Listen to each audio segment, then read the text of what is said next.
hoje, neste Fórum de Melhores Práticas Assistenciais, nós vamos discutir o tema Cultura de Segurança do Paciente, desafios para a implementação.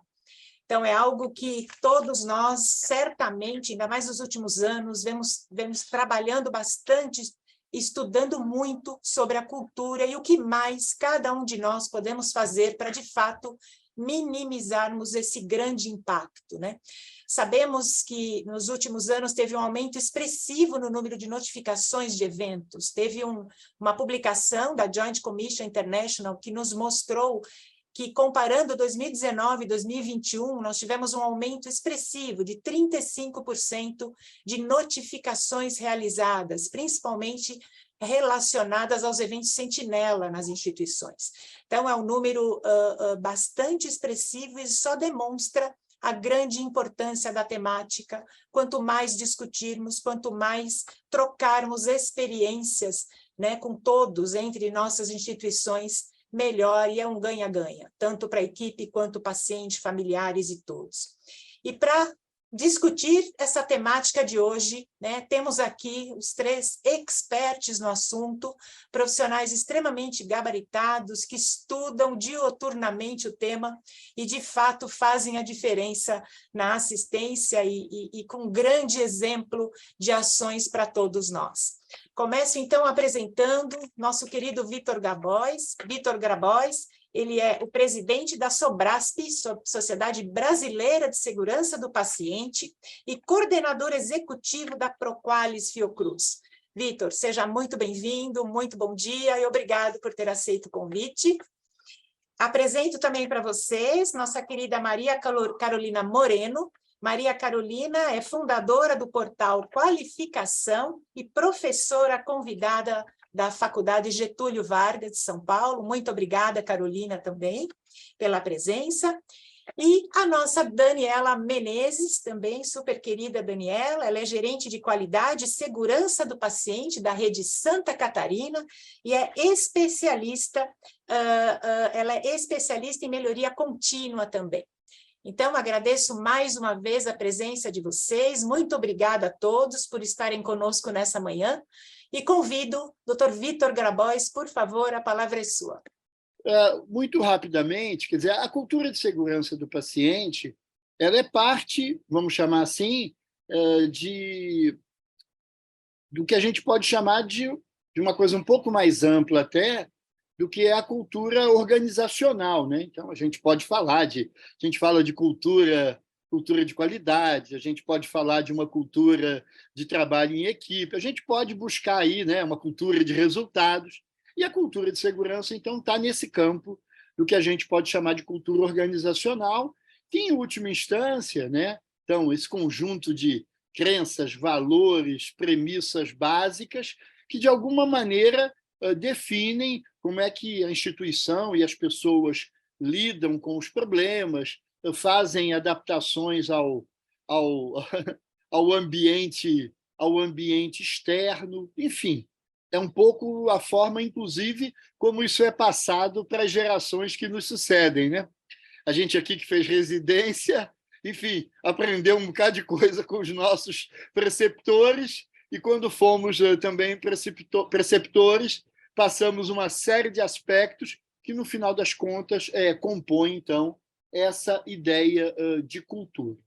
Acho importante também comentar que as nossas organizações de saúde são organizações extremamente complexas, o que significa dizer que, provavelmente, eu já faço até uma primeira provocação, que talvez a ideia de cultura, diferente de um protocolo, diferente de um sistema de notificação que a gente estava conversando antes, talvez cultura de segurança não seja algo a ser implementado, muito mais algo talvez a ser desenvolvido, a ser compreendido, a ser trabalhado. Por quê? Porque, em última instância, a própria cultura, né, a cultura de segurança, ela é alguma coisa que, e a gente daqui a pouquinho vai falar um pouquinho de avaliação de cultura, no final das contas, muito do que a gente avalia é o clima, qual seja a percepção dos indivíduos a respeito da própria organização.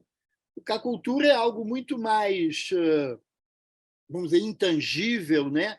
do que propriamente um protocolo, que a gente vai lá, escreve um fluxo de notificação. Então, essa era uma primeira provocação que eu queria fazer, porque eu acho que isso delimita bastante o debate. O outro ponto é que também a definição de segurança do paciente ela foi mudando ao longo do tempo, mantendo o seu núcleo duro, qual seja a redução de riscos e de danos no cuidado de saúde, causados ou associados ao cuidado de saúde, mas a última definição da OMS, que agora já data de 2020, já fala de um arcabouço muito maior, em que inclui a cultura, né? Então, conjunto de atividade que tem a ver com processos, tecnologias, ambientes e a cultura também. Então, é fato, e é muito importante, mais uma vez parabenizando a ANAP, de que a cultura de segurança é um elemento fundamental para a gente pensar melhoria, né? E tanto Carolina quanto Dani vão falar disso,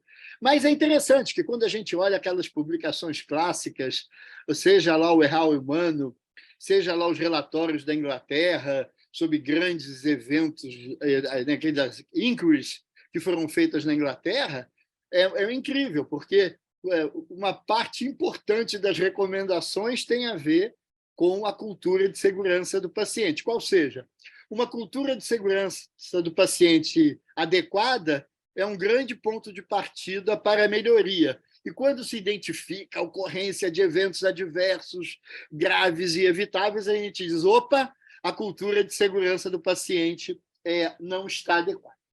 Eu queria trazer, e eu acho que é muito importante, porque isso é uma referência para nós, as definições que estão no Programa Nacional de Segurança do Paciente, né? Então, cultura na qual todos os trabalhadores, incluindo profissionais envolvidos no cuidado e gestores, assumem responsabilidade pela sua própria segurança, pela segurança de seus colegas, pacientes e familiares.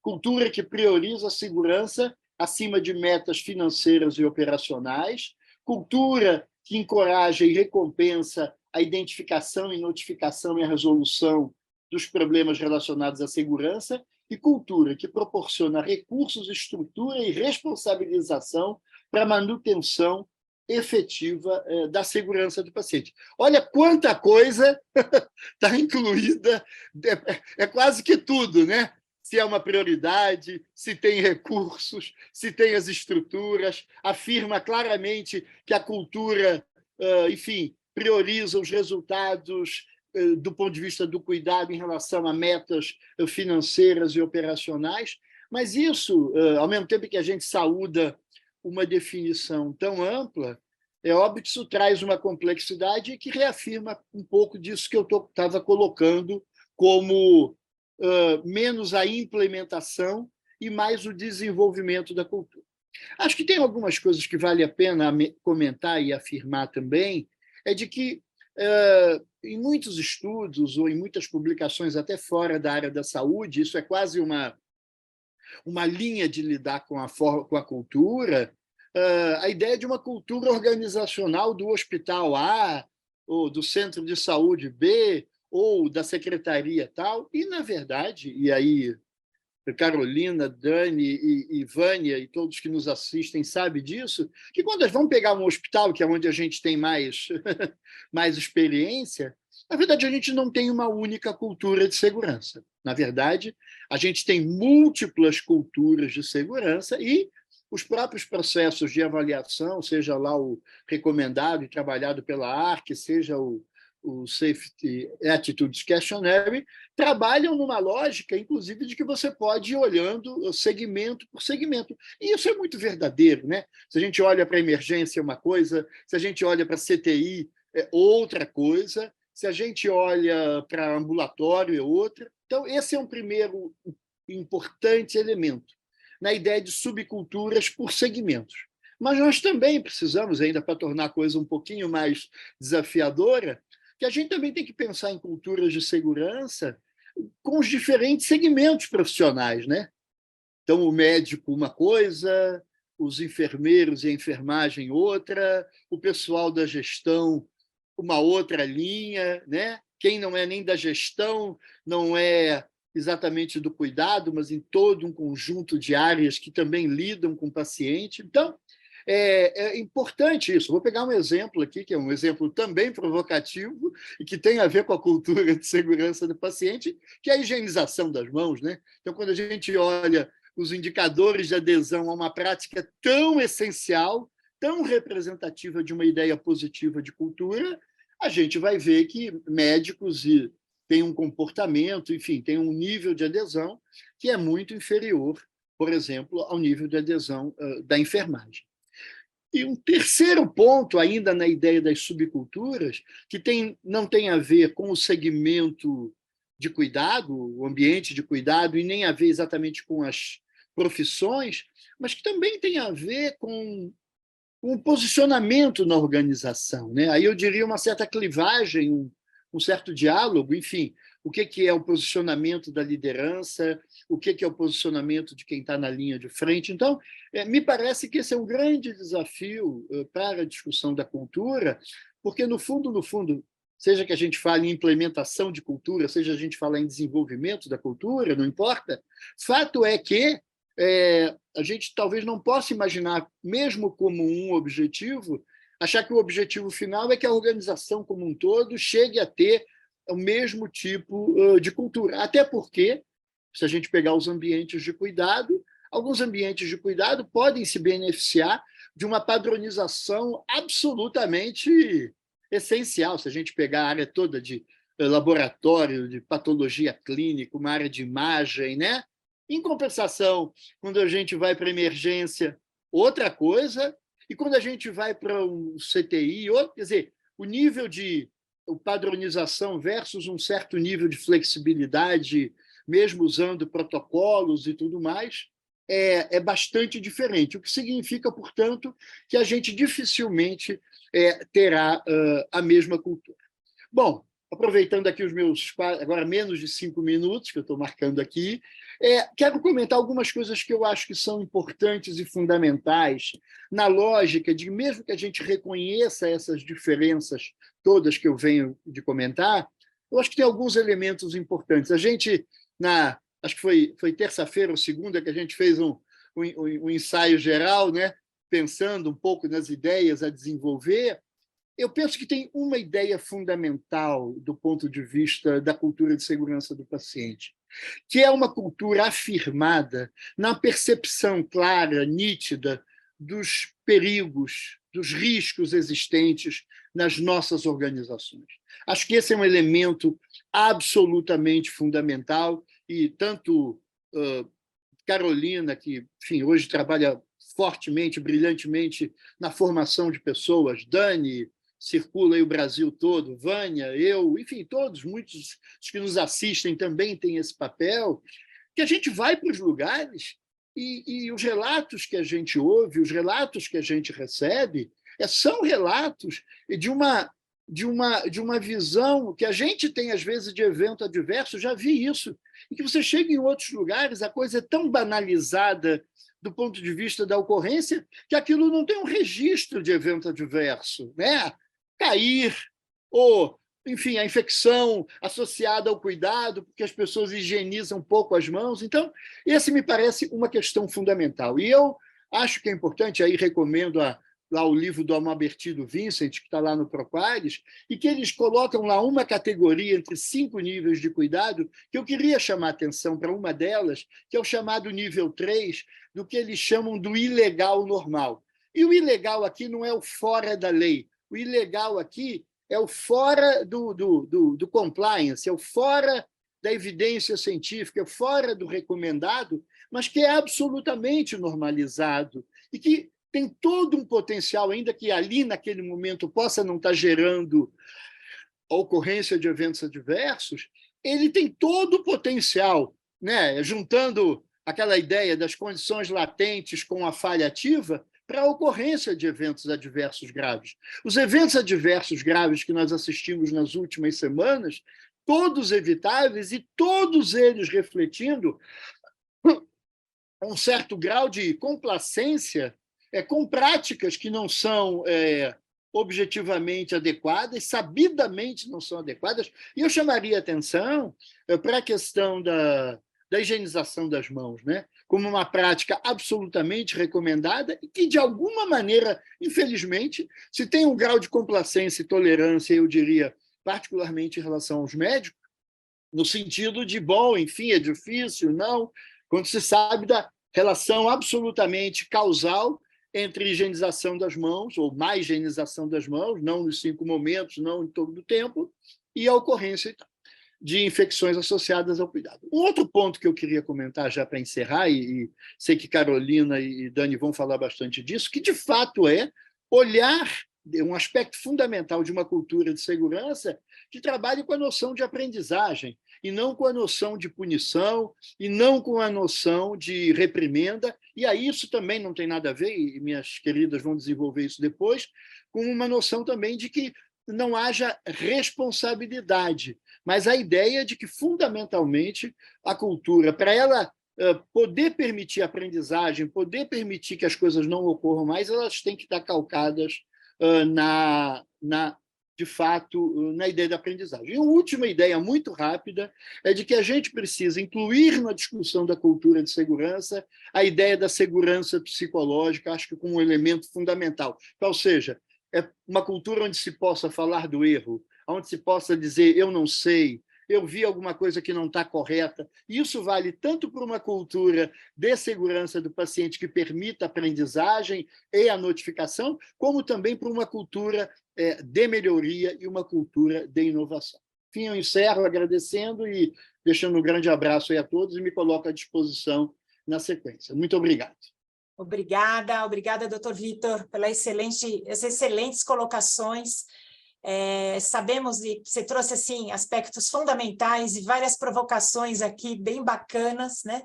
Então, uma delas é exatamente o que você trouxe, né? Que é a questão da definição, né? Exatamente do que é essa cultura, né? E tudo que norteia a cultura, né? Quando a gente fala de processos, tecnologia, isso é extremamente importante. E o mais rico, né, que é a famosa cultura justa, né, que é o quanto é importante caminharmos nessa direção para que as instituições possam, de fato, implementar os seus processos com maior segurança, né, literalmente falando. Muito obrigada, Vitor. Chama agora a Maria Carolina. Maria Carolina vai dar seguimento aqui para nós, falar um pouquinho mais sobre essa temática. É com você, Carolina. Né? É interessante o Vitor ter começado com isso, porque uma das coisas que uma das perguntas que eu respondo com frequência é como implantar, né, a cultura de segurança. E muitas vezes, quando a gente vai começar a trabalhar a segurança do paciente nas organizações, eu já ouvi nós não começamos a trabalhar os protocolos de segurança porque nós estamos primeiro trabalhando a cultura de segurança. O grande problema é que a cultura de segurança, se a gente for olhar assim, no fundo, com toda essa complexidade que o professor Vitor trouxe, ela é uma mudança de comportamento, né? Ela está pautada na gente olhar sob uma perspectiva diferente e mudar a maneira como nós nos comportamos perante a assistência, o nosso dia a dia ali. E para eu mudar comportamento, eu preciso entender um pouco de pessoas, né? Então, eu preciso começar de algum ponto. E o ponto a ser começado é começar a olhar e padronizar a assistência, como o Vitor muito bem falou. O grande problema é que a gente vem assistindo que, por mais que a gente trabalhe a padronização, né, protocolos, processos, a gente sempre vai ter as questões humanas, né, os fatores humanos envolvidos. E a gente vem enxergando isso com as publicações, nas discussões, que a gente vai ter que ir muito além das padronizações. Elas são super importantes, elas são muitas vezes inegociáveis, mas para que a gente consiga uma adesão adequada dos colaboradores a essas práticas que a gente está propondo, para que a gente consiga, de fato, alcançar os resultados que a gente está esperando, a gente vai ter, sim, que trabalhar comportamento, né? Não é à toa que hoje, por exemplo, quando a gente fala de desenvolvimento de colaboradores, a gente está falando de desenvolvimento técnico e desenvolvimento comportamental. Não é só para melhorar a experiência do paciente, não é só para um cuidado mais acolhedor. também é para ter atitudes diferentes em relação aos pontos mais críticos da assistência. Quando a gente fala em moldar essa cultura, eu gosto muito desse termo, acho que ele é o que mais se encaixa, porque toda organização de saúde tem cultura mesmo, e essa cultura pode ser uma cultura ruim, né? Pode ser uma cultura tóxica, para usar o termo aí que a gente usa, que está na moda, mas para a gente conseguir fazer isso, é imprescindível que esse colaborador, esse profissional que está ali lidando com o paciente, saiba reconhecer quais são os riscos que as tarefas dele do dia a dia têm principais, né? E quais são os comportamentos, as atitudes esperadas dele para que esse tipo de cuidado né, gere menos dano, ou que as nossas falhas tenham impactos menores ou que sejam reconhecidas antes de atingir o paciente. E é interessante, a gente estava conversando para preparar a discussão de hoje, a gente recentemente tomou um puxão de orelha do professor René Amalbert, porque ele disse que, apesar da gente estar trabalhando com mais consistência a segurança do paciente nos últimos 20 anos, a gente ainda estrutura os nossos processos de trabalho, os processos assistenciais, achando que as falhas não vão acontecer e que, na verdade, a gente deveria estruturar esses processos considerando que as falhas vão acontecer, porque elas vão acontecer de fato. E aí, a gente reconhecendo isso, a gente já parte do pressuposto quais são as barreiras mais importantes para a gente ter implantadas, quais são as barreiras que a gente precisa prestar mais atenção, reconhecer mais rapidamente as fragilidades, né? Eu acho que ele puxou a orelha da gente nisso aí, eu acho que ele foi muito preciso. Um outro ponto que eu acho que é legal trazer em relação à cultura é que existe uma ideia de que, a partir do momento que você está implantando protocolos, definindo processos, você criou uma cultura de segurança. Não tem nada mais moroso, mais desafiador e mais delicado do que se moldar uma cultura de segurança, né? Demora. Por quê? Porque o natural das pessoas é terem resistência à mudança. Todos nós somos resistentes à mudança. Segundo, a gente precisa trabalhar a questão de fazer sentido para o colaborador essas novas abordagens que a gente está trazendo, né? Nós precisamos aprender a falar sobre os porquês. Qual é o motivo, né? Não é para melhorar a segurança do paciente. Muitas vezes, melhorar a segurança do paciente é muito distante da realidade dele. Às vezes, é melhor mostrar para ele, olha só, nós tivemos 10 quedas esse mês na nossa unidade de internação. Por conta disso, a gente está mudando o nosso protocolo, porque a gente não pode aceitar isso. A gente teve um paciente que foi parar na UTI, ficou mais, 20 dias internado em consequência de uma queda que a gente podia ter evitado. Então, trazer isso mais para a realidade dele e falar mais sobre os erros que acontecem é um fator importante para a gente conseguir a sensibilização adequada, trazer os motivos para a ação que esses profissionais precisam para que a cultura seja mais consistente. Um outro ponto que eu acho que é muito bacana, e aí ainda nessa questão da cultura de segurança ser uma coisa evolutiva, é a gente entender que é normal, e principalmente, né, nas lideranças que não têm o hábito ou desconhecem mais a segurança do paciente, o natural é a gente começar com uma cultura patológica, aonde a gente entende que o problema é o colaborador, né? Que e eles não são comprometidos, eles não estão nem aí para os pacientes, eles não querem saber de cumprir protocolo, nada do que a gente fala eles obedecem. Quando, na verdade, é porque a gente precisa criar um ambiente, né? Criar condições para que se fale sobre o erro, se fale que dar os motivos para essas mudanças. Então, a gente também precisa mudar essa perspectiva e trazer a questão do erro para ser falado no dia a dia, né? Não é só o que tem que fazer certo. Olha, isso deu errado, mas como é que vocês enxergam que a gente pode melhorar? olha, trabalhar de uma maneira mais transparente as falhas que acontecem, né? Não, fica quieto, não fala para mim, não. Não, gente, olha, a gente teve tantas quedas essa semana, nós precisamos discutir o que está furando, por que está difícil de cumprir esse protocolo, qual é a parte do protocolo que é mais desafiadora para vocês, né? Essas trocas, elas vão construindo duas coisas muito importantes. Primeiro, pertencimento, que faz toda a diferença na adesão a qualquer mudança que a gente for trazer na organização. E depois, esse profissional ele vai se sentir ouvido, a gente dá relevância para esse profissional, porque muitas vezes ele está ali na ponta e não se sente enxergado, né? Ninguém percebe os pontos específicos que ele enfrenta todos os dias e que muitas vezes podem ser melhorados por mudanças que são relativamente simples de serem feitas ou de serem negociadas e aos poucos a gente consegue evoluir. Eu gosto, e aí quem me acompanha sabe, eu gosto de chamar isso de trabalho de formiguinha.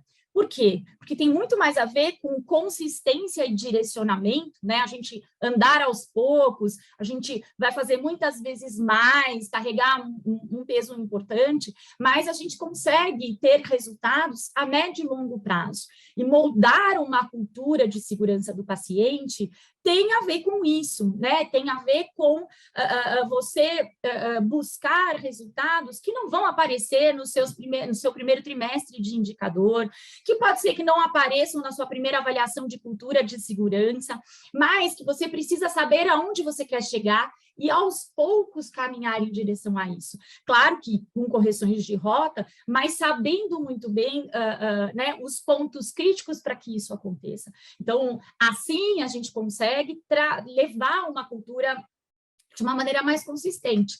Acontece que a gente não pode esquecer que da mesma maneira que trabalhar a cultura é moroso e requer dedicação, né, bastante investimento de tempo e de energia, essa cultura ela também é muito frágil, né? Porque aí troca a gestão e aí vem e passa régua em tudo que foi construído, em toda aquela rede de confiança que foi construída, para que a gente saiba todas as coisas erradas que estão acontecendo, para que a gente possa discutir isso, e aí desmorona a cultura. E aí o que a gente tem? Reconstruir isso é 2 vezes mais difícil. Por quê? Lá vem aquela menina da qualidade de novo, ela veio, propôs um monte de coisas, vem a gestão, muda tudo, e agora eu vou ter que começar e mudar, fazer de um outro jeito. A gente tem o quê? Muito mais trabalho para reconquistar esses colaboradores, para voltarem a cumprir as práticas de segurança. Então, é um papel um pouco da gestão de entender o respeito à continuidade daquilo que já foi construído. É claro que mudanças de gestão vão levar a correções de rota, é natural. Agora, isso é uma rede, né? É um trabalho delicado e super feito à mão ali, né? Costurado ponto a ponto, que precisa ser valorizado e que faz muita diferença no resultado da segurança da assistência que a gente presta. Eu só pedi, Ânia, se eu estiver estourando o meu tempo, você me avisa, por favor, tá bom? E aí eu acho que é legal a gente trazer a questão de que a cultura de segurança, entendendo isso como uma mudança de comportamento, né, no frigir dos ovos, juntando tudo, eu acho que a gente pode colocar ela em 4 pilares importantes. Não fui eu que propus isso, foi a professora Cláudia Garcia que colocou, e eu gosto muito da definição. Ela coloca como 4 culturas, né? Ela põe que uma cultura de segurança do paciente ela é construída, primeiro, por uma cultura de notificação. Então, a gente precisa olhar para incentivar as notificações e fazer com que isso vire o habitual dentro da organização e que a gente incentive que esse número de notificações seja sempre maior.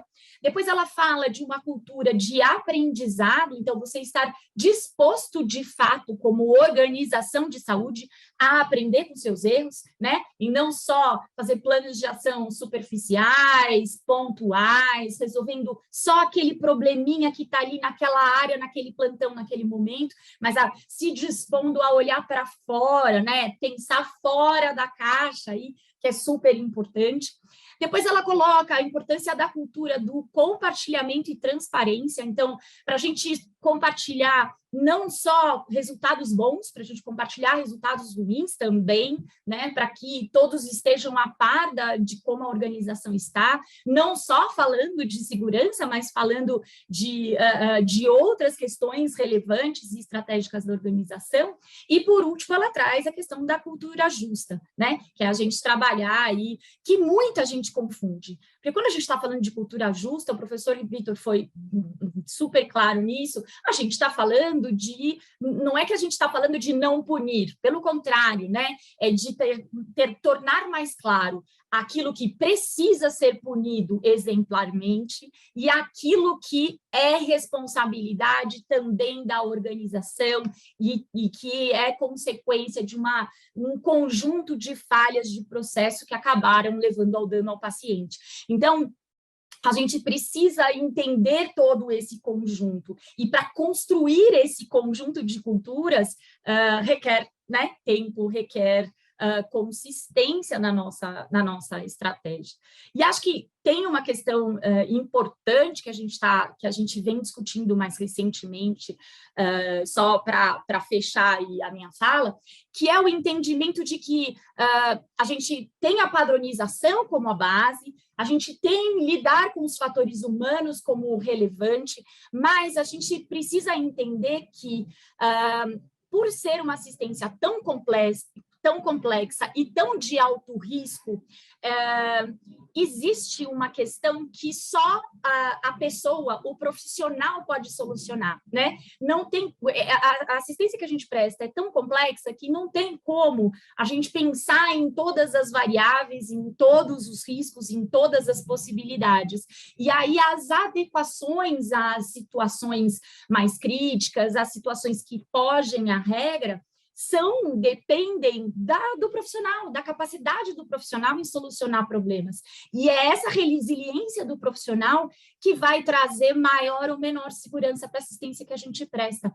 Então, quando a gente vai para aquela abordagem sistêmica da assistência à saúde, essa resiliência do profissional, no final das contas, é o que está fazendo a diferença entre um resultado indesejado e o resultado desejado. Então, nós vamos ter aí que evoluir mais um degrau para essa cultura, que é ensinar os nossos colaboradores a terem resiliência de uma maneira positiva para solucionarem os nossos dilemas de segurança aí, para a gente obter mais resultados esperados do que os inesperados. E aí a gente vai ter que quebrar uma série de tabus aí que nos acompanham desde a formação acadêmica, né? A gente ainda está engatinhando em todas essas questões, mas é para isso que estamos aqui, é por isso que a gente está discutindo todas essas questões, porque é preciso falar sobre o assunto. Não tem como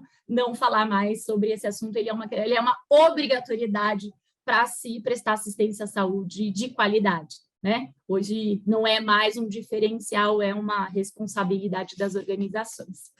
Tá certo? Obrigada, gente. Muito obrigada, professora Carolina, muito obrigada pelas colocações, foram extremamente relevantes, interessantíssimas. Nós estamos observando no chat, gente, já tem perguntas, aí no final a gente vai, aí eu vou conseguir perguntar para os nossos palestrantes, tá bom? Aguardem um pouquinho. Maria Carolina trouxe aspectos extremamente interessantes relacionados a fatores humanos. Quanto que nós não discutimos, né, fatores humanos dentro das nossas organizações. E também há uma provocação muito interessante, que é a questão da atitude. O quanto os profissionais estão, de fato, seguros psicologicamente, dentro de um ambiente de segurança, para poder dar um próximo passo, né, para poder falar de atitude. E esta questão da abertura dos dados, né? Se nós pedimos tanto, né, para que notifiquem, por que não dar as devolutivas para as equipes? A Laís Cavalcante traz isso aqui numa das colocações aqui do nosso chat, aí mais para frente, Carolina, a gente vai pedir o seu comentário. Muito obrigada. Convido agora a nossa próxima palestrante, a Daniela Menezes, que vai trazer um pouquinho para nós, pessoal, dos aspectos práticos de toda esta temática. Então, Dani, é com você, está com você. Muito obrigada. E a gente está falando, então, um pouco sobre esses desafios para a implementação da cultura de segurança. Vitor falou muito bem que talvez a melhor palavra fosse desenvolvimento de uma cultura de segurança. Carol trouxe moldar uma cultura de segurança, e eu gostei desses verbos, desenvolver, moldar, é exatamente isso, né? A gente precisa... cultura é uma coisa que a gente não muda do dia para a noite. Cultura não é uma coisa que é trabalho, a gente vai mudar com um setor, só a qualidade vai conseguir mudar a cultura. Então, mudar a cultura tem que ser uma coisa, tem que ser o engajamento de todos, tem que estar todo mundo aí nessa página, com esse mesmo objetivo. E, às vezes, assim, eu tenho um sentimento que quando a gente fala cultura de segurança, né, e a gente vai falar para a ponta, a gente vai falar para a base, cultura de segurança, às vezes parece uma coisa, como o Vitor também falou, uma coisa muito intangível, uma coisa muito, muito fora do né, que é bem isso, né, cultura de segurança. A gente só pode implementar, desenvolver, moldar uma coisa que a gente entende bem o que é, que seja muito clara, que faça sentido para a gente. E esse conceito, às vezes, de cultura, ele pode ser, às vezes, parecer muito abstrato para as nossas equipes, e a gente precisa ter isso muito claro, não só na cabeça do pessoal da qualidade, mas também no entendimento de todo mundo. E aí, quando eu digo no entendimento de todo mundo, é em todos os níveis da organização, seja em nível estratégico, seja em nível tático, seja em nível operacional. Isso tem que estar claro para as pessoas. Né? Quando a gente fala cultura, o que é cultura? Cultura organizacional. Traduzindo em miúdos, é a forma como a gente trabalha junto. É a maneira como a gente pensa, os nossos valores, as nossas atitudes, percepções, crenças. É também a maneira como a gente age, né? Os nossos hábitos, os nossos comportamentos. Mas e cultura de segurança? Vitor trouxe bem aqueles pontos que estão lá na portaria 529. Basicamente, né, a cultura de segurança engloba 3 coisas, como o Vitor bem colocou. Então, assim, primeiro, todo mundo se sente responsável pela segurança. E todo mundo se sente responsável pela segurança de todo mundo, sejam pacientes, sejam colaboradores, sejam acompanhantes. Então, é claro, num ambiente em que eu tenho uma cultura de segurança fortalecida, que a responsabilidade não é só da ponta, não é só da assistência, mas também a equipe administrativa, a equipe de apoio, gestor, liderança, CEO, board, todo mundo é responsável. Segunda coisa é que a segurança é uma prioridade acima de meta financeira e operacional, e isso é um desafio. Né? A segurança ser uma prioridade acima dessas metas nossas financeiras e operacionais, que são importantes, são fundamentais, e aí, tendo isso como prioridade, eu consigo disponibilizar recurso e estrutura. E, finalmente, né, cultura de segurança, então, é aquela onde a gente tem, então, uma cultura de aprendizado, de reporte, as pessoas se sentem seguras para falar sobre os seus erros e a gente aprende com os erros. Né? A gente não varre para debaixo do tapete. Se a gente tem medo, se a gente varre, né, os nossos erros para debaixo do tapete, a gente não desenvolve, a gente não molda a nossa cultura de segurança. Então, eu separei, existem inúmeros desafios para esse desenvolvimento da cultura de segurança. Eu separei 3 principais aqui, a gente poderia passar o dia inteiro falando sobre isso, e eu procurei falar um pouco, trazendo um pouco de uma visão um pouco prática, depois a gente pode discutir melhor no momento do nosso debate. Mas, para mim, a primeira coisa que precisa acontecer é a gente ter um comprometimento estratégico da organização com essa visão de dano zero. Né? Então, precisa ficar muito claro, e precisa ficar claro na estratégia, segurança precisa ser um pilar estratégico da organização. Isso precisa ficar claro. E isso precisa ficar claro não é só no discurso, não é só naquele quadro, visão, missão, valores, né? E está lá segurança, não. Isso precisa ficar claro nas nossas decisões do dia a dia. Segurança precisa ser uma prioridade organizacional. Então, o primeiro grande desafio, na minha opinião, é a gente colocar a segurança como um pilar estratégico da organização. O conselho, a alta liderança, né, o CEO, o board, eles têm que estar comprometidos com essa visão de zero dano. Então, hoje eu não tenho zero dano, mas essa é a minha visão, é aonde eu quero chegar. E não basta que isso seja conversado na sala de reuniões ali com aquelas pessoas. Isso precisa eu preciso definir essa visão, querer, pactuar essa visão, mas eu preciso comunicar a visão do dano zero para toda a minha organização. Isso tem que ser cascateado. O rapaz da portaria, o pessoal da higiene, o técnico de enfermagem, todo mundo tem que entender que esse é um valor organizacional, que esse é um pilar estratégico, né? Então, a gente precisa desenvolver uma visão de dano zero, se comprometer com essa visão de dano zero, cascatear, ou seja, comunicar para toda a organização que isso é um valor, que para a gente isso é um fator de sucesso, né? A gente entende o sucesso da organização quando a gente se compromete e executa essa visão.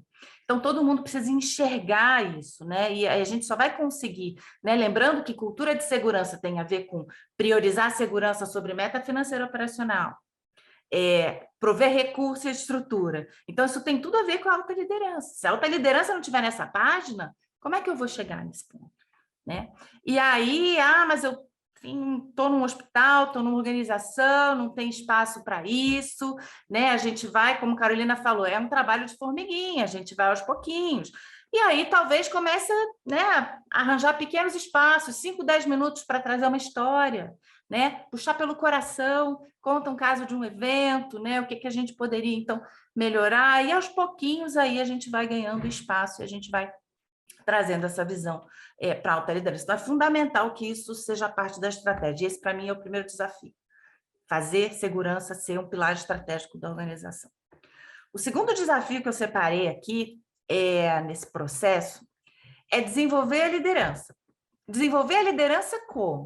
A gente, né, cada um tem a sua formação na universidade, né, nas pós-graduações, seja em administração, seja, né, na enfermagem, na área médica, área que for, mas a gente não tem muito, né, nas nossas formações tradicionais, a gente não tem muito esse aprendizado, né, de cultura de segurança, de ciência da segurança, de fatores humanos. Isso é uma coisa que a gente vem buscando mais recentemente. Isso não está na graduação, na grade curricular habitual da gente. Então, a gente precisa criar, quando eu falo desenvolvimento da liderança, e aí quando eu estou falando liderança, eu não estou mais falando só do board também, mas aí também diretor executivo, diretor técnico, gerentes, coordenadores, supervisores, descendo isso para toda a liderança de organização, eu preciso desenvolver essas pessoas nesses conceitos. Elas precisam entender isso, elas precisam saber o que é isso. Então, eu gosto muito de uma frase do professor Ademir Petenati, né, que é faculty do IHI, um querido, acho que de todos nós, professor da Unicamp. Ele diz o seguinte: para a gente mudar a cultura, a gente precisa mudar processo. Isso é uma máxima, né? Uma frase que eu tenho sempre comigo. A gente só vai mudar a cultura se a gente mudar processo. Então, como é que a gente vai mudar esses processos? A gente precisa educar, então, os líderes nesses fundamentos da ciência da segurança, falar para eles o que é fator humano. Nem todo mundo entende o que é isso, né? Nem todo mundo sabe o que é cultura justa, né? A nossa visão tradicional é uma visão punitiva do erro. Foi isso que a gente aprendeu lá na faculdade, né? Era assim há um tempo atrás.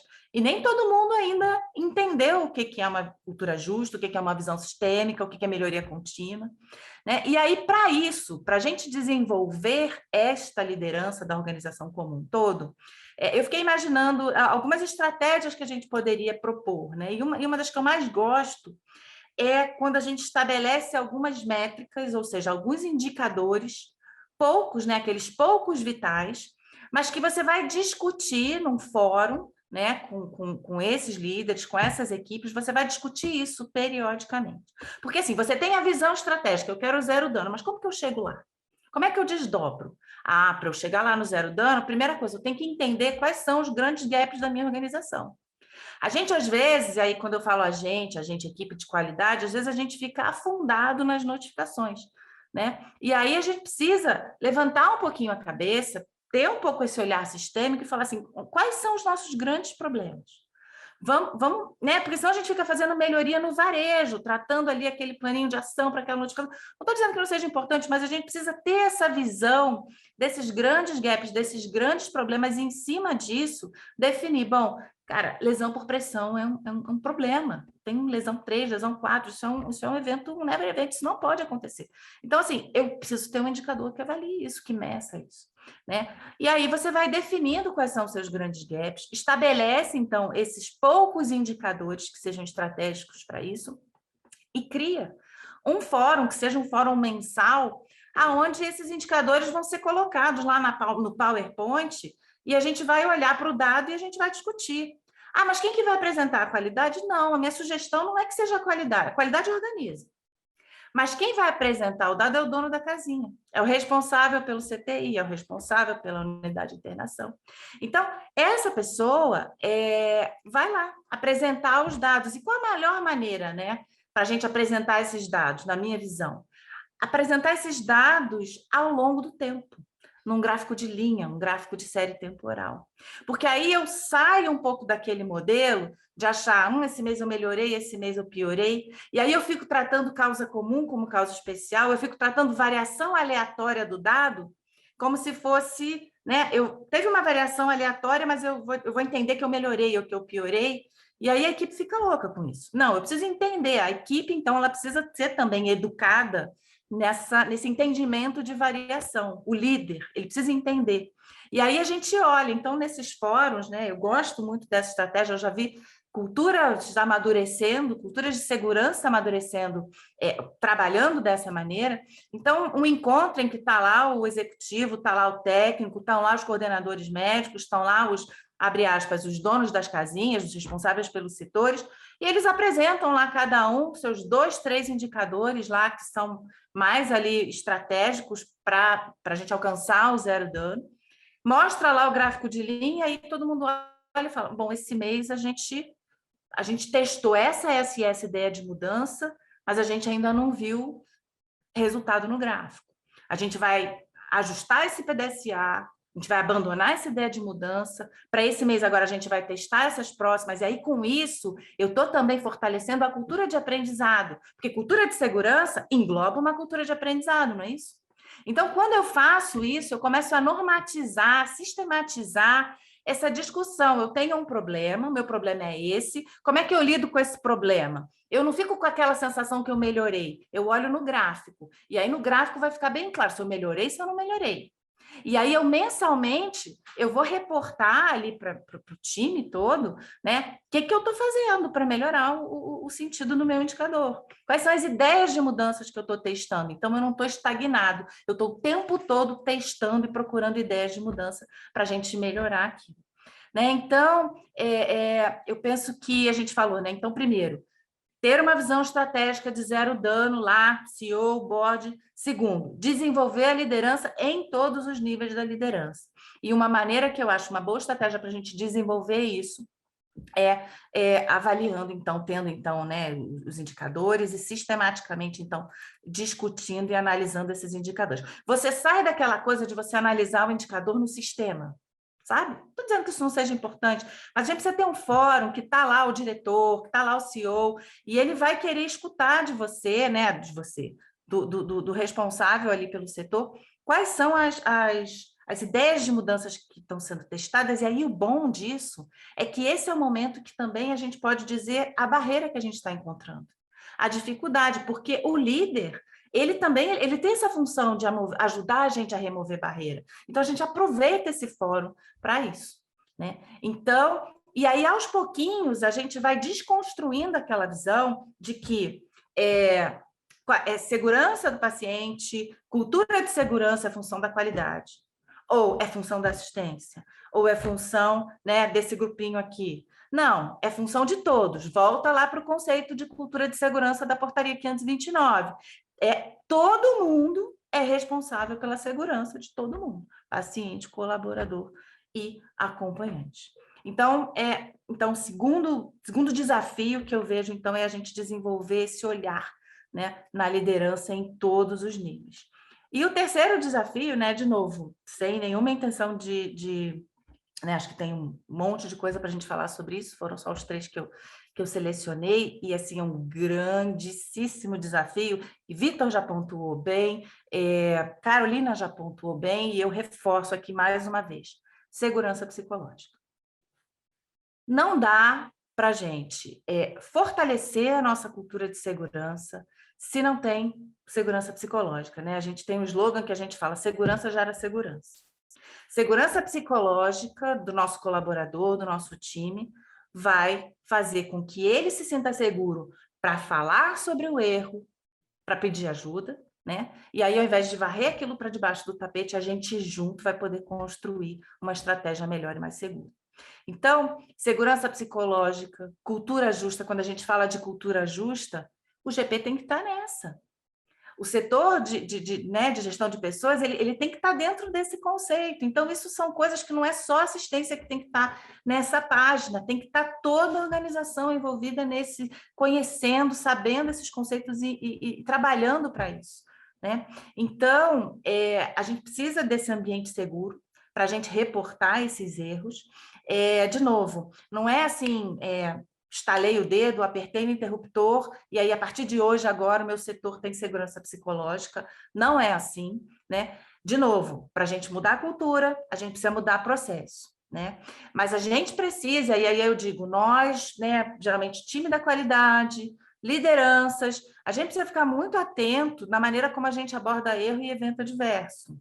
Porque, assim, tão importante, Carolina falou sobre isso, tão importante quando a gente fazer um diagrama de Ishikawa, a gente aplicar um protocolo de Londres para identificar um PPC, fator contribuinte, tão importante quanto é a gente desenvolver as nossas soft skills para abordar o erro.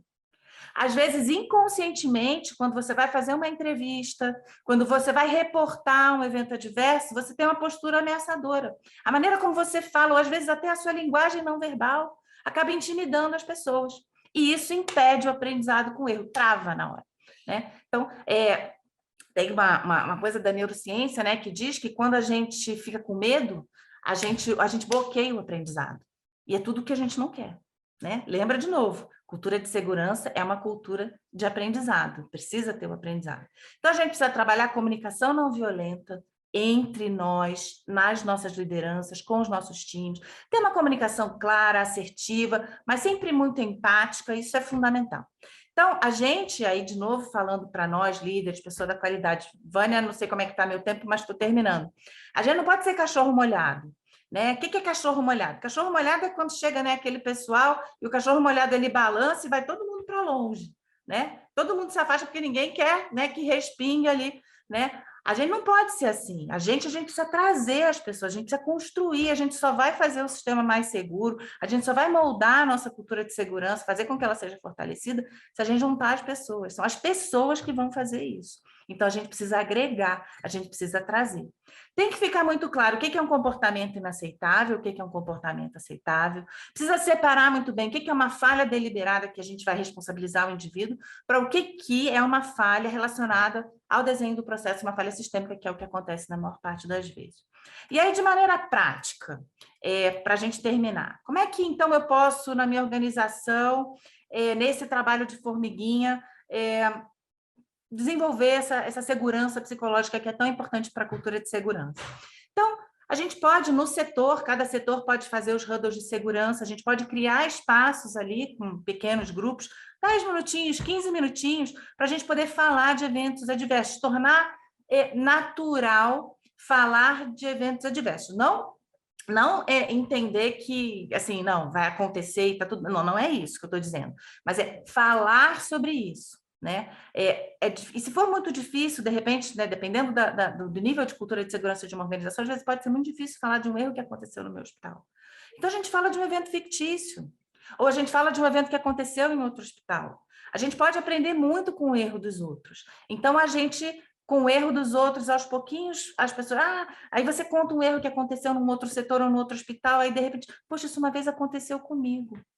Teve uma vez que eu ia fazer uma medicação, ia fazer uma insulina, quando eu vi não era daquele paciente, sabe? E aí as pessoas vão começando a falar, né? E se sentir mais seguras para falar aquilo. E aí, nessa hora que ela fala isso, a gente tem que estar muito atento para não dizer assim, ou então, quando a gente fala assim, o paciente caiu essa noite, por exemplo, alguém conta que o paciente caiu. Então, a gente tem que estar muito atento para dizer assim, tinha que ser nesse plantão, tinha que ser nessa equipe. Gente, sabia, são sempre eles. Vai dizer que vocês já não ouviram isso, né? Isso aí bloqueia o desenvolvimento da cultura de segurança. Então, a gente tem que ficar atento. A gente tem que ter esse... Não adianta a gente ter um discurso de cultura justa se a nossa média gerência, média liderança, alta liderança age de outra maneira. A liderança beira-leito ali aponta, tem uma visão, um entendimento de cultura justa, mas todo mundo, até o board, tem que ter também esse desafio, esse entendimento da cultura justa.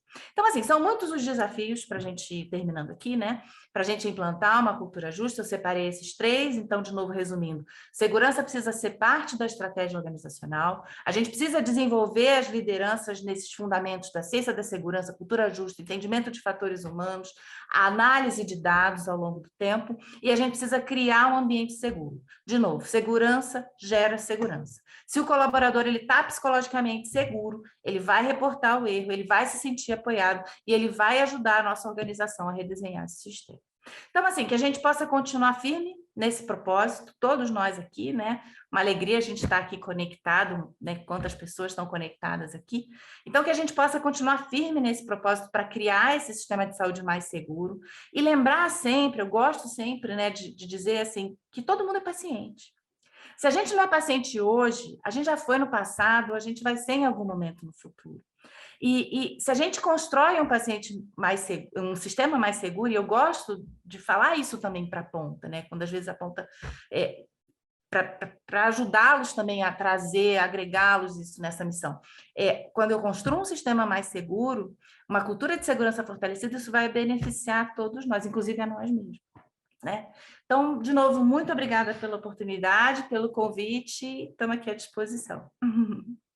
Obrigada, Daniela. Extremamente importante, né, as suas colocações, né, esse final, né, do ganha-ganha, né? Quer dizer, para o profissional, para a instituição, para o paciente, familiar, para todos que cercam a nossa organização. E você trouxe também provocações extremamente importantes, né? Responsabilização. Né, pessoal? Acho que em todos os níveis da organização. É um grande desafio colocarmos a temática segurança ou cultura da segurança no mais alto nível das organizações, né, que é na área bem estratégica, né, para que seja estratégico, para que esses indicadores sejam reportados da mesma forma e com a mesma importância de indicadores financeiros, de indicadores de desempenho. Então, Daniela, super obrigado, colocações extremamente interessantes, o chat, gente, está muito bacana, temos várias questões aqui. Queria já começar, vou fazendo as perguntas, direciono, mas fiquem à vontade para responder, tá? Então, vamos começar com a Letícia. Letícia Rosas trouxe para a gente um comentário muito interessante e finaliza com uma questão. A Letícia diz, o colega Marcos Felipe já mencionou da importância da participação de toda a cadeia, né, na questão da segurança, não só no fortalecimento da cultura de segurança do paciente, que já provou necessária nas instituições pela classe assistencial. Contudo, trabalhamos em um mercado que cobra resultados. Como vocês têm tangibilizado ou transformado, calculado, de forma simplificada, todo esse retorno sobre o investimento que a cultura de segurança traz para as organizações? Não sei, Maria Carolina, se você quer começar comentando, por favor. Posso responder. Olha só, a primeira coisa que a gente precisa entender é que o cuidado inseguro, ele é caro, ele custa. Então, se a gente está sendo cobrado por resultados, esse é um primeiro ponto. Para vocês terem uma ideia, a OECD publicou um relatório, agora eu não vou me lembrar se foi 2018 ou 2019, colocando uma margem de 15% de gasto específico com cuidado inseguro. Gente, é muita coisa, né? Então, não são coisas discrepantes. Trabalhar segurança do paciente não é discrepante de melhorar seus resultados financeiros e resultados. Na verdade, você está caminhando para o mesmo lado. Essa é a primeira questão. A segunda questão é que quanto mais você trabalha a cultura de segurança, o que você espera é reduzir o volume de eventos adversos e, principalmente, a gravidade dos danos que você está gerando, né? Então, eu posso não conseguir atingir o tal do dano zero que a gente tanto busca, mas, com certeza, eu vou trabalhando para que as consequências aos meus pacientes sejam muito menos significantes e a frequência dessas ocorrências também, né? Então, a gente vai tangibilizando nisso. Isso vai ser representado em redução de tempo de permanência, redução de gasto com antibiótico, infecção multiresistente, permanência em unidade de UTI. Então, a gente tem sim como mensurar, e são mensurações bastante objetivas em relação a isso. Por quê? Porque a cultura que a gente tanto discutiu, ela está ali embasada com as padronizações, os processos, e a gente vai medindo as melhorias, os resultados que os processos vão apresentando e as melhorias que a gente está conseguindo implementar. Então, é dessa forma. E é tangível, sim. A grande questão é que somos ansiosos, afoitos e queremos resultados imediatos. E eles não existem, porque existe um caminho a ser percorrido para a gente conseguir conquistar isso. Então, não vão ser 3 meses de intervenção que vão resultar em resultados palpáveis, mensuráveis na organização. Vai demorar bastante mais para a gente conseguir demonstrar isso, mas eles vêm se a gente fizer isso da maneira correta. Acho que perfeito, é isso, Carolina, perfeito, super obrigada. Agora tem mais uma questão da Paula, gente. A Paula, acho que talvez Vitor, mas fiquem à vontade. A Paula pergunta, qual a opinião sobre as formas de mensuração da cultura de segurança do paciente? Ela traz em específico o HSOPSC, um instrumento de avaliação de cultura, né? E o que é sugerido nesse aspecto, Vitor? Eu penso assim, estava até na preparação para esse nosso evento, aí formas quantitativas, qualitativas de pesquisa em termos de avaliação de cultura de segurança. Esse que é o da ARC, né, o HSOPSC, é um deles. Enfim, agora, inclusive, já numa versão que a Cláudia Tartaglia, junto com outros colegas, traduziu e adaptou, está lá no Proqualis também, que eu acho que é legal todo mundo ver. Eu acho assim, o volume, e Carolina, Dani, você sabe disso, quer dizer, o volume de instituições que têm avaliado e aplicado esse questionário aumentou muito ao longo dos anos. Muito, muito. Que, aliás, a gente tem que saudar, parabenizar e tudo. E lá tem várias dimensões fundamentais importantes do trabalho em equipe, do comportamento da liderança, da transição de cuidado, enfim, 12, se não me engano, 12 grandes parâmetros. Mas a grande pergunta que fica, quase que devolvendo, no final das contas, o que é que a gente tem feito com isso? Qual seja, o volume de instituições que aplica o HSOPSC hoje não é tão pequeno. Em compensação, o número de instituições que, de fato, tira conclusões a esse respeito é infinitamente menor, no sentido de desenvolver planos, como Dani e Carolina acho que mostraram super bem. Então, queria mostrar isso. E uma outra coisa que eu gostaria de comentar, ainda dentro do HSOPSC, é o seguinte, me parece que é uma estratégia interessante pensar em, quando a gente vai aplicar o checklist da cirurgia segura, ou se a gente vai aplicar um outro protocolo que possa ser mais segmentado, e Dani sempre fala sobre isso, né? Vamos começar por um piloto, pipipipopopó. A gente pensar na lógica da avaliação de cultura como um elemento prévio. Isso é alguma coisa que sempre me surpreende. Eu confesso que eu fico, para concluir, muito surpreendido quando as pessoas dizem eu avaliei, eu implementei o protocolo A, B, C, D, e você não ouve falar sobre avaliação de cultura prévia, até para saber isso. como é que as pessoas estão olhando, como é que é o trabalho em equipe, como é que é a possibilidade de falar dos erros, é punitivo, não é?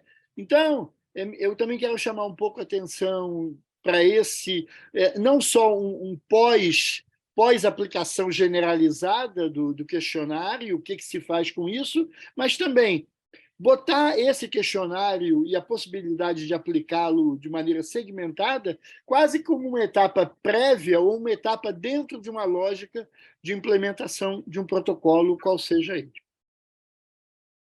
Perfeito, Vitor, muito obrigada. Temos mais uma pergunta da Maria Aparecida. Maria Aparecida pergunta para todos, gostaria de saber a opinião sobre quais os indicadores estratégicos de segurança do paciente, assim como os impactos no custo da saúde. Então, não sei se Dani, quem gostaria de responder, a opinião sobre quais seriam os indicadores estratégicos, né, de segurança e os impactos. Acredito que impactos em custo, né, a Carolina trouxe um pouquinho para a gente, mas Dani, fica à vontade. Quando a gente fala em impactos em custos, né, assim, às vezes as pessoas costumam dizer que qualidade custa caro, né? Na verdade, o que custa caro é a não qualidade. A não qualidade custa caro. Por quê? Porque se eu, por exemplo, se eu tenho uma boa adesão a um bando de PAV, um bando de prevenção de ETU, de PCS, eu vou ter menos a infecção ali associada ao dispositivo na UTI, vai reduzir a minha média de permanência, às vezes o meu tempo de ventilação mecânica, eu vou girar mais esse leito, isso é receita. Isso é receita, porque vem um novo paciente, vem um novo paciente. Então, eu me torno mais eficiente. Então, estrategicamente, né, quando fala, quais seriam esses indicadores estratégicos para avaliar isso? Depende muito de cada organização. Cada organização vai avaliar o que faz sentido para ela, né? Um indicador que tradicionalmente as pessoas avaliam, né? O Don Berwick, ele fala um pouco isso, né? A gente não tem um indicador padronizado para todo mundo, né? Cada lugar, às vezes, mede evento adverso de um jeito, taxa de evento adverso de um jeito, a gente vai ter que ver o que faz sentido para a gente. Mas, se a gente, estrategicamente, se a gente está reduzindo os nossos eventos sentinela, se a gente está reduzindo os eventos com óbito, né? A gente está, a princípio, melhorando. Então, você pode pensar num pacote pequeno, poucos indicadores, né, que mostrem a questão da segurança do paciente, como é que isso está melhorando, isso não está melhorando. Então, além do próprios resultados da pesquisa de cultura, porque eu acho que isso entra também, né, que o Vitor bem falou, né, a gente pegar o resultado, isso é estratégico também, mas pegar alguns indicadores, como, por exemplo, taxa de eventos adversos, e aí você vai ver como que você vai calcular isso, ou de infecções relacionadas a dispositivo dentro da UTI, ou eventos sentinela, né? E aí você vai ver o que faz sentido para você e trabalhar isso dentro da sua organização. Não tem, assim, uma receita de bolo padrão, porque a estratégia de cada organização é daquela organização. Mas eu acho que passa por essas coisas. Perfeito, Daniela. Tem mais uma questão, gente, mais uma pergunta da Larissa. A Larissa pergunta, qual é o número ideal de pessoas para se conseguir administrar o núcleo de segurança do paciente de um hospital de grande porte? Esse é um debate que vem desde a criação do Programa Nacional, né? Enfim, e da Portaria 529, da RDC 36, que propositalmente não coloca números e não coloca sequer que tipo exatamente de profissional obrigatoriamente. Eu lembro que conversava isso muito com o Walter Mendes, enfim, nosso querido e saudoso Walter. Bom, qual era uma ideia básica? Uma ideia básica de uma composição multi, enfim, um médico, um enfermeiro, um farmacêutico e alguém mais da gestão, isso num grosso modo. Mas a pergunta é muito boa, porque assim, a gente tem hospitais no Brasil 50, 100, 150, 200, 500, até 1.000 leitos, e não podemos ter a mesma estrutura. Mas eu seria muito modesto de dizer que, na verdade, esses hospitais mais complexos, ou mais de ponta, ou com mais recursos, eles já tinham, e até previamente ao Programa Nacional, alguns já tinham equipes muito substanciadas, quer dizer, inclusive no nível de governança diretorias de qualidade e segurança, gerências de qualidade e segurança e um conjunto de segmentos, gestão de risco, escritório da qualidade, depois o núcleo para comitês de segurança e tal. Então, para ser bem objetivo, eu diria que eu acho que tem um grande objetivo agora, que seria a gente avançar, e agora, com a retomada, aí, possivelmente, do comitê de implementação e de um fortalecimento do programa, que é a gente ser mais explícito, como a CCIH foi naquela legislação que já não é tão nova. Qual seja, tem que ter tal composição, a ideia de uma dedicação mais exclusiva, enfim, ou de um volume de horas mais... Porque vamos combinar que a grande maioria dos hospitais que a gente encontra por aí, a equipe é da CCH, é do núcleo, é o pessoal da enfermagem, está na farmácia. Então, eu acho que esse é um primeiro ponto. Mas eu acho que, além desse grupo executivo, nesse núcleo executivo mais robusto, enfim, mais aderido do ponto de vista de carga horária e dedicação, eu penso que uma lógica, como tem o Serviço de Controle de Infecção Hospitalar e a Comissão de Controle. Eu penso que nós precisamos, para a segurança do paciente, juntar aí um núcleo mais consultivo, com as grandes lideranças e tal. E quero provocar aqui a Dani, porque, enfim, ela é também uma das diretamente responsáveis por isso, porque eu reputo como a melhor experiência brasileira no momento atual, que é a experiência lá da Casa de Saúde São José, que está dentro da Rede Santa Catarina, e que é um exemplo interessante, é um case a ser estudado, porque é um case que começa pequeno, depois aumenta para caramba, depois diminui no número, mas ganha em poder estratégico violentamente. E esse é o terceiro item que eu quero colocar. Quer dizer, eu acho que não é só uma discussão sobre número, dedicação, não é só uma discussão sobre amplitude na organização, mas no limite, segurança do paciente como algo tão decisivo que a gente precisa ter gente estratégica lá dentro. E aí eu me refiro, de repente, até a um diretor técnico, enfim, como eu acho que é bem o caso lá da Casa de Saúde São José. Então, é o que eu queria responder. Posso só fazer um comentário Pode. aqui, Vânia, em cima disso? Pode, Dani. Então, Vitor, acho que faz todo sentido o que você está falando, né? A gente tem, por prática, a recomendação, a equipe, né, de segurança do paciente, o núcleo de segurança, está diretamente ligado ao executivo, né? Nem tanto ao diretor técnico. O diretor técnico compõe, mas é o diretor executivo, né? Então, ele tem esse reporte, ele faz ali, atua ali. E isso, quando a gente mudou isso foi uma virada de chave, isso foi importante ali para a nossa organização. Perfeito, Dani. Tem uma questão aqui, só para emendar, Vitor. A Silvéria Macedo está perguntando como aumentar a adesão à pesquisa de cultura de segurança do paciente. A gente acabou falando, acho que Carolina foi quem deu o pontapé mais nisso, na ideia de feedback, né? Isso é uma coisa que, dentro daquela discussão do papel da liderança em relação à cultura e tal, e a questão, por exemplo, das notificações. Como aumentar as notificações? Um dos caminhos importantes é tornar fácil, não ter postura de punição, criação de problemas, e o terceiro é feedback para as pessoas, para as equipes. Acho que a discussão do questionário caminha mais ou menos da mesma forma. A gente precisa mostrar sentido, a gente precisa, mas também aí a discussão da segurança psicológica ela é fundamental para que as pessoas se sintam à vontade, tenham vontade de participar.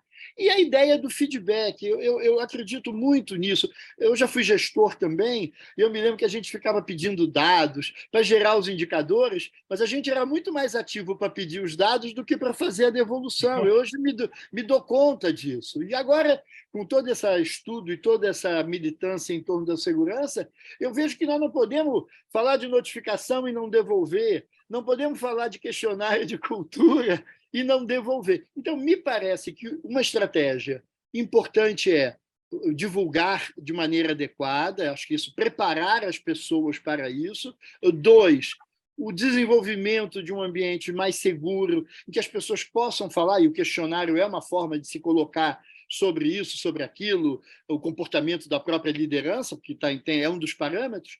E o terceiro ponto eu acho que a gente precisa, tem uma palavrinha que um colega nosso, que é lá de Campinas, que acho que muitos conhecem, que é o Adair Rolo, e o Adair participou muito conosco do comitê de implementação, e a gente ficava discutindo notificação, e tinha uma discussão com a Anvisa. Eu estou cada vez mais para mim dizer, Vitor, resume aí a segurança do paciente num slogan. Para mim, o slogan melhor de hoje, menos é mais. Eu acho que a gente precisa, e Dani falou muito bem disso, notificação. Vamos focar, mas essas que são estratégicas, essas que são decisivas, vamos trabalhar em cima. Essa questão do questionário da mesma forma. De repente, não é na organização toda de uma vez. Começa ali, experimenta, vê os resultados, devolve, faz ações práticas, depois vai para um outro, sabe? Eu penso que menos é mais, sentido de propor menos e aí tirar mais consequências. A tradução que eu faria do menos é mais é isso, propor menos coisas, mas, em compensação, tirar mais consequências, mais atitudes, mais engajamento desse menos que eu propus. E aí o menos, de fato, não é menos, ele é mais, porque ele é mais, intervém mais na realidade, modifica mais a realidade. Tem uma outra questão, ainda temos um tempo, da Viviane Bastos. A Viviane traz como trabalhar a cultura de compartilhamento e transparência com as operadoras de saúde, que, sob o argumento de preocupação com o desfecho do seu segurado, pune o prestador com glosas sob a argumentação de eventos adversos. Essa forma de atuar punitiva financeira não seria um obstáculo à transparência e compartilhamento? Olha só, eu acho que você tem razão no sentido de que quando se pune financeiramente, você, né, inibe que esses eventos adversos venham à tona. Acontece que hoje as operadoras de saúde fazem auditoria de prontuários durante a assistência, né? E aí você enxerga esses eventos adversos. Essa possibilidade de esconder é uma coisa que já está caindo por terra, ela não é mais. Talvez em algumas regiões do Brasil ainda seja viável, mas aqui para o Sul e Sudeste isso é uma realidade que já vem mudando bastante. É a tal história de você aprender no amor ou na dor. Se você, como organização prestadora de serviço de saúde, não entende e não começa a trabalhar a segurança do paciente para melhorar os seus resultados, sejam eles assistenciais, sejam eles financeiros, você é forçado na dor a começar a trabalhar a segurança do paciente nesse sentido. Olha, eu não vou pagar a consequência de um evento adverso evitável, claramente, né? Então, eu não vou pagar os dias a mais de UTI porque ele foi parar na UTI por uma queda na hora do banho. Eu não vou pagar mais dias de internação porque ele teve que ser reabordado por uma falha de assistência cirúrgica, enfim, tá? Então, eu acho que, assim, é uma maneira de você tentar mexer nesses vetores aí, e é uma maneira muito delicada. Por quê? Porque, claro que, mas estão glosando coisas que não são tão evitáveis,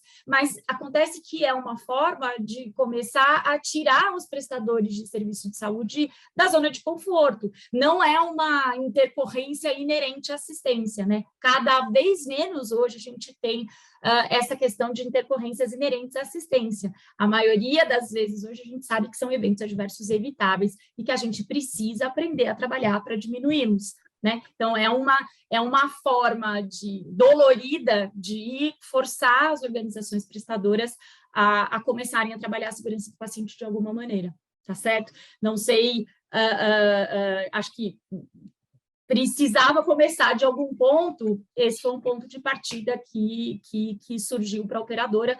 Por quê? Porque existe uma consequência pós-evento adverso que fica exclusivamente às custas da operadora, que é o paciente que vai para reabilitação, que precisa de muito mais acompanhamento ambulatorial de especialistas, que às vezes vai precisar de home care. Então, e esse custo é um custo que não vai para a conta de quem está fazendo, do prestador, aonde o evento adverso aconteceu. Ele vai só para a conta da operadora. Então, a gente precisa entender aí toda essa jornada de cuidado desse paciente que é vítima de evento, que não é exclusivamente ali no momento em que ele acontece. Mais uma questão, Marcelo Murad pergunta para todos, para um sistema mais seguro, o que vocês pensam a respeito da implantação de tecnologias que possam diminuir os eventos adversos nas organizações? Quando a gente analisa, né, um evento, Marcelo, e a gente vai propor, então, né, ações de melhoria, ações de barreira, a gente pode, né, ter uma hierarquia das ações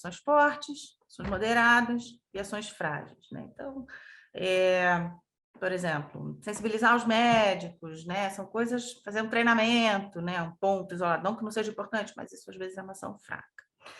Mas seria uma ação forte, por exemplo, é quando você bota uma trava no sistema, um bloqueio no sistema e o cara não consegue, por exemplo, prescrever uma superdose de heparina. Então, você, nesse aspecto, você está usando a tecnologia. Então, a criação de sistemas à prova de erro, e a tecnologia ela ajuda a gente nisso, ela é super importante, né? Ela ajuda a gente a trazer ações fortes, barreiras fortes, nesse processo de evitar eventos adversos, né? Com a criação de sistemas à prova de erro, né? Em que a gente compensa o humano. A gente fala, né? Erro zero é uma utopia, não existe. Nosso objetivo é olhar, né, para o dano zero. Claro que a gente não vai conseguir dano zero, mas a gente vai chegar, né, diminuir cada vez mais, mitigar cada vez mais. A nossa visão tem que ser do dano zero. E a gente vai nesse caminho. Mas o erro zero, isso é uma utopia. A gente é humano e a gente vai errar, por mais que a gente se esforce. Então, a gente precisa de estratégias, e aí as tecnologias são bem-vindas nesse sentido, né, que nos ajudem, então, a criar sistemas à prova de erro que compensem, então, a falibilidade humana, que às vezes pode acontecer num lapso, numa situação, ocasionalmente. Agora, a gente precisa ter bem claro que também não é toda tecnologia. Porque, às vezes, as pessoas trazem os produtos, né, para a gente, como se aquilo fosse a salvação na lavoura. E a gente precisa ter muito claro isso, senão a gente vai só agregando, gastando mais dinheiro com tecnologia, e aí aquele basiquinho ali, aquele feijão com arroz, né, que é trocar o decúbito do paciente, que é, sabe assim, vai fazer uma avaliação de risco bem feita. Então, assim, aquele básico vai ficando de lado porque você acha que é tudo tecnologia. Então, tecnologia, sim, é bem-vinda, mas precisa ter um olhar crítico sobre isso. Aquela tecnologia que te ajuda a compensar a falha humana, principalmente criando sistemas à prova de erro. Cuidado para a gente não sair só somando tecnologia enquanto a gente não faz aquele feijão com arroz bem feito. Então, a gente precisa fazer, né, olhar para o nosso processo, mapear o nosso processo e fazer aquele básico bem feito. E aí, esse plus, ele vem com a tecnologia, né? Uma tecnologia muito bem peneirada, muito bem filtrada e muito bem avaliada. Acho que esse é o meu entendimento. Acho que dá tempo aqui, rapidinho, mais uma questão. A Ana Paula coloca que nem a integração, nem os treinamentos estão surtindo efeito em relação a aumentar a adesão às políticas de proteção ao paciente.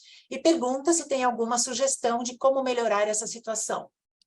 Eu acho que a gente precisa olhar um pouco, de novo, né, para a condição humana. A gente precisa olhar para as pessoas, né, a maneira como as pessoas são, né, como o ser humano é, e como é que a gente consegue fazer a adesão aí.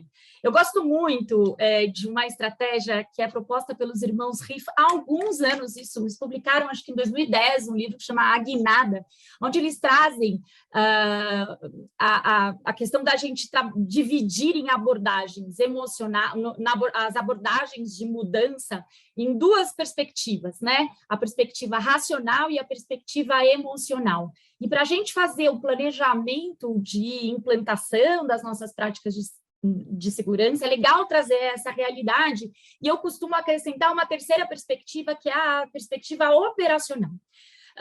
Quando a gente está falando do racional, olhar para esses colaboradores e ver se a gente está mostrando para eles qual é se eles têm uma meta, se eles conhecem essa meta, se é uma meta factível, se é uma meta que tem um prazo curto, que é próximo dali, que ele enxerga que ele pode atingir. Tá? Então, a gente usa aquela metodologia SMART, né? Que é específica, mensurável, alcançável, confiável, né? Na maneira de medir e que tem prazo.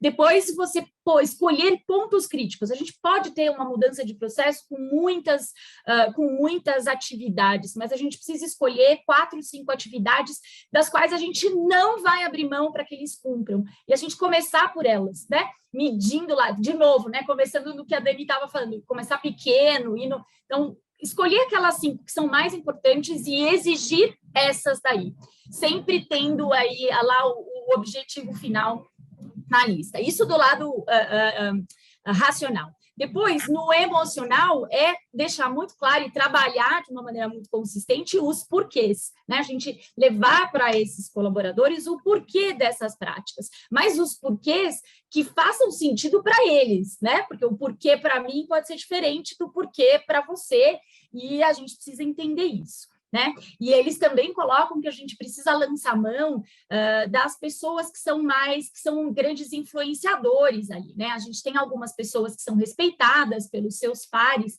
e que podem ser embaixadores dessas novas práticas. Então, não é à toa que uma série de organizações começaram a adotar a questão dos times, né? Time de cirurgia segura, time de higiene das mãos, time de comunicação efetiva. Por quê? Você escolhe profissionais que vão ser embaixadores e que vão influenciar os seus pares em relação à adoção a essas práticas. E, por último, sob a perspectiva operacional, é você garantir que o ambiente em que esse novo processo, ou esse protocolo de segurança está sendo executado, é propício para que esse protocolo seja executado da maneira como ele está planejado. Às vezes, a gente... ninguém lava... o exemplo do Vitor. Ninguém lava a mão, mas a gente não olha que, de repente, as pias para lavagem das mãos não estão dispostas no caminho aonde os profissionais mais percorrem, ou os dispensers de álcool, por exemplo, não estão ali onde eles andam com maior frequência. Ele tem que se deslocar muito do lugar onde ele está para poder conseguir fazer essa higienização das mãos. Então, todos esses pensamentos precisam estar em conjunto para a gente conseguir aumentar ali a adesão às práticas.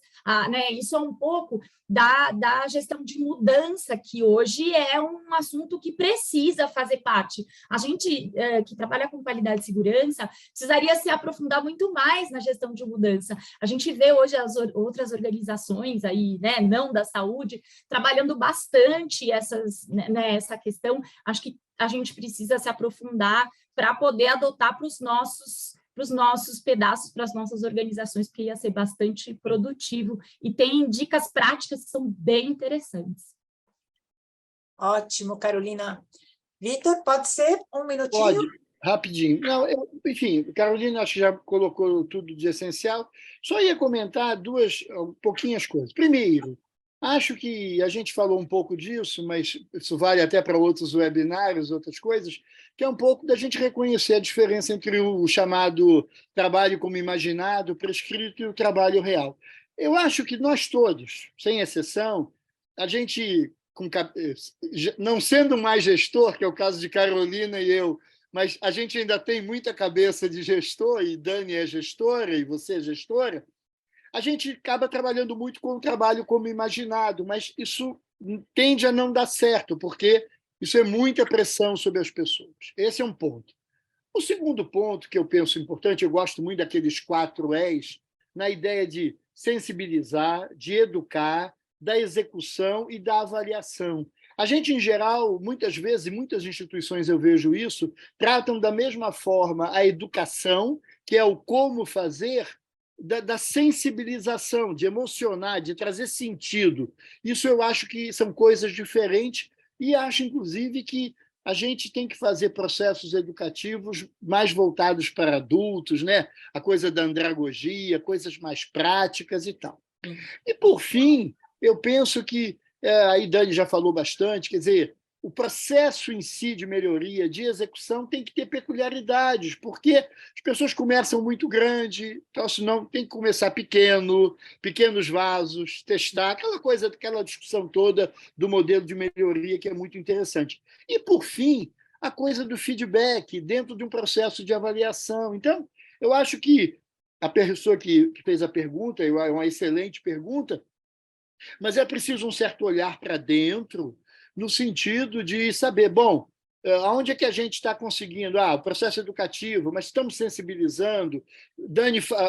Carolina falou, os champions. Qual é o engajamento da liderança? Quer dizer, tem um artigo que é muito legal, que fala por que os processos de melhoria falham, e respondido por pessoas da liderança intermediária. As linhas do tempo são muito pesadas, as pessoas não veem, sabe, como a gente fala no popular aqui no Rio de Janeiro, não veem firmeza na liderança. Então, é uma pergunta que enseja, tanto de um ponto de vista mais estratégico, tanto de realizar o processo de melhoria, de um ponto de vista mais operacional, que às vezes, inclusive, pode demandar, né, ajuda externa, suporte corporativo, se ele existir, ou de fora, enfim. Mas é isso. Perfeito, Vitor. Pessoal, passamos até um pouquinho aqui do final. Foi muito, muito, muito bom. Agradeço demais a participação de todos. Tivemos aqui, por alguns momentos, mais de 500 profissionais conectados, numa quinta-feira, 10 horas da manhã, das 10 às 11h30. É um reflexo, gente, assim, da preocupação do tema com cada profissional, com cada instituição e com as suas entregas. Profissionais assistenciais, diretores, gerentes, profissionais administrativos. Então, olhem a gama de profissionais que estão conectados conosco. Então, finalizando, deixo só uma reflexão para todos. Todos sabem toda analogia que a gente faz, toda comparação que a gente faz com a aviação, né? Eu sei que todos já sabem, é muito comum essas comparações, mas algo que também vocês devam saber, mas é super interessante quando a gente para e pensa um pouquinho, gente, por alguns minutos, né? Quando pensamos nas estruturas das organizações, instituições com mais condições, menos condições, públicas, privadas, grande porte, pequeno porte, por que não associar a aviação quando pensamos na aviação, nas diferentes classes? Primeira classe, classe executiva, classe econômica, todos os passageiros voam com as mesmas condições de segurança. As condições de segurança, seja a classe que for, seja o poder aquisitivo que for, são exatamente as mesmas, né? Então, seria só para que todos parem um pouquinho e falem, puxa vida, né? Processos de segurança, mas a grande maioria desses processos dependem de pessoas, né? E, obviamente, dos processos que aqueles profissionais vão implementar nas suas organizações. E por que não fazer essa comparação como forma de reflexão? Então, gostaria de, mais uma vez, agradecer demais aos 3 palestrantes. Muito obrigada. Obrigada pela ANAP, pela oportunidade e pelo belíssimo evento. Agradeço a participação de todos. Até a próxima. Até, bye. Até a próxima, obrigada. Tchau, meninas todas. Tchau. Obrigada, tchau, gente. Tchau.